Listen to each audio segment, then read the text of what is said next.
اعوذ باللہ من الشیطان الرجیم بسم اللہ الرحمن الرحیم اذ قال لأبیہ وقومہ ماذا تعبدون، یاد کرو جب کہ انہوں نے کہا اپنی قوم سے اور اپنے والد سے یہ کن چیزوں کو آپ پوجتے ہیں؟ ائفکا آلہۃ دون اللہ تریدون، کیا اللہ کے سوا؟ یہ آپ کے من گھڑت قسم کے افک ہے، یہ تو گھڑی ہوئی چیزیں ہیں جن کو کہ اللہ کے خلاف اللہ کے سوا آپ نے گھڑ لیا ہے، آپ ان کو چاہتے ہیں، وہ محبوب اور مطلوب ہو گئے۔ تریدون، اب دیکھیے یہ وہی ہے، ضعف طالب و مطلوب، تم کس کا تم طالب ہو، کس مطلوب کون سا تمہارا؟ یہ تمہارے مطلوب ہے۔ ائفکا آلہۃ دون اللہ تریدون فما ظنکم برب العالمین، تو تمہارا کیا گمان ہے اس ہستی کے بارے میں جو تمام جہانوں کی مالک ہے اور پروردگار ہے۔ فنظر نظرۃ فی النجوم، پھر انہوں نے ذرا ایک نگاہ ڈالی ستاروں میں، گویا کہ یہ تاثر دیا کہ یہ ستارہ شناسی کے ذریعے سے کچھ معلوم کرنا چاہ رہے ہیں، اور پھر کہا فقال انی سقیم، میں تو بیمار ہوں یا بیمار ہونے والا ہوں، میری طبیعت کچھ ٹھیک نہیں ہے، یا یہ کہ مجھے اندیشہ ہے کہ مجھے کوئی بیماری آنے والی ہے۔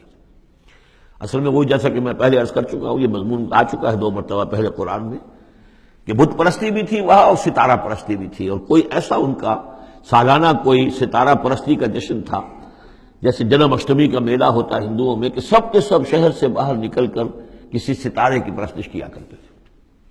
تو جب وہ دن آیا ان کا تو سب کے سب چلے گئے۔ حضرت ابراہیم نے کہا میری طبیعت ٹھیک نہیں ہے، میں آپ لوگوں کے ساتھ نہیں جا سکتا، اور پیچھے رک گئے۔ فنظر نظرۃ فی النجوم، انہوں نے ذرا ستاروں میں نگاہ دوڑائی اور کہا قال انی سقیم، میری طبیعت ٹھیک نہیں ہے، یا میری طبیعت جو ہے خراب ہونے والی ہے۔ فتولوا عنہ مدبرین، تو وہ اسے چھوڑ کر وہ چلے گئے، پیٹھ موڑ کر چلے گئے، اور جا کر انہوں نے وہ اپنے جو بھی جشن تھا، جو بھی پوجا پاٹ تھی وہ کی۔ فراغ الی آلہتہم، پھر جا گھسا وہ ان کے معبودوں میں۔ فقال الا تاکلون، اب وہاں ظاہر بات ہے حلوہ مانڈا رکھا ہوگا، بتوں کے سامنے چڑھاوے چڑھے ہوئے ہوں گے، تو حضرت ابراہیم پوچھتے ہیں کیا ہو گیا آپ حضرات کو، کھاتے کیوں نہیں، تناول کیوں نہیں فرماتے؟ یہ جو کچھ آپ کے پوجنے والوں نے لا کر نذرانہ رکھا ہوا ہے یہاں پر، الا تاکلون، کھاتے کیوں نہیں کھاتے آپ؟ فراغ علیہم ضربا بالیمین ما لکم لا تنطقون، اور کیا بات ہے بات بھی نہیں کرتے، جواب بھی نہیں دیتے۔ فراغ علیہم ضربا، پھر ایک ضرب کے ساتھ پل پڑا ان پر، ایک ضرب کے ساتھ اپنے داہنے ہاتھ سے پوری قوت سے۔ فاقبلوا الیہ یزفون، باقی تفاصیل کو قرآن درمیان میں چھوڑ جاتا ہے۔ اب وہ سب کے سب چورا ہو گئے، ایک کو چھوڑ دیا صرف جو سب سے بڑا تھا۔ اب اس کے بعد جب وہ لوگ آئے ہوں گے، اور جو قیامت صغریٰ نہیں بلکہ کبریٰ وہ تو اس وقت ہو گئی ہوگی شہر کے اندر، کہ ہمارے یہ معبودوں کے ساتھ کیا کیا، کس نے کیا۔ فاقبلوا الیہ یزفون، تو گھبراتے ہوئے دوڑے ہوئے ان کی طرف آئے۔ قال تعبدون ما تنحتون، اب انہوں نے پھر اب ان کے ساتھ مباحثہ کہہ لیجئے، مناظرہ کہہ لیجئے، بغیر کسی خوف کے۔ اتعبدون ما تنحتون، کیا آپ لوگ پوجتے ہیں ان چیزوں کو جنہیں خود تراشتے ہیں اپنے ہاتھ سے؟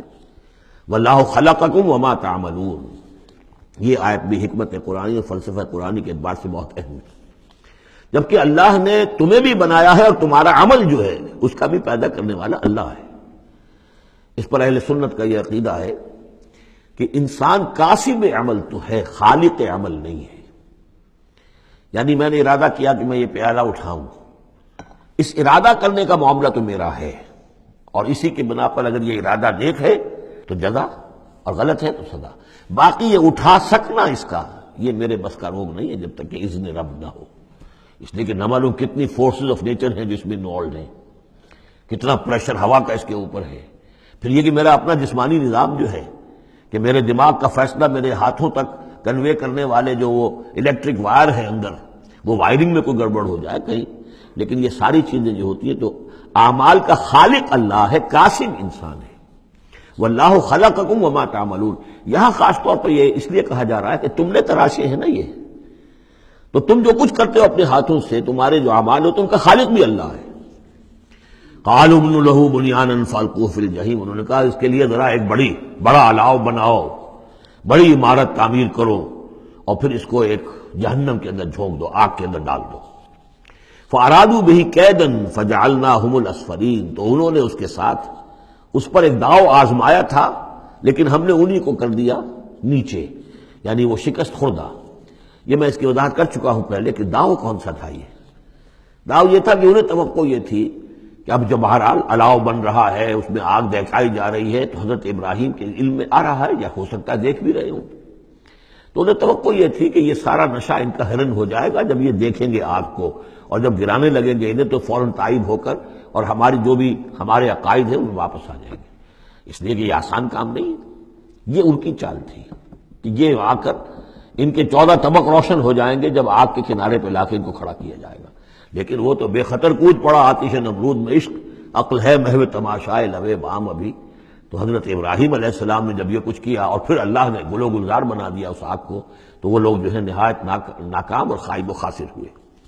وقال انی ذاہب الی ربی سیہدین، اور اب حضرت ابراہیم نے فرمایا کہ میں اپنے رب کی طرف جاتا ہوں، وہ مجھے ہدایت دے گا، یعنی راستہ بتائے گا. یعنی اب ہجرت کر رہے ہیں، یہ قانون ہے.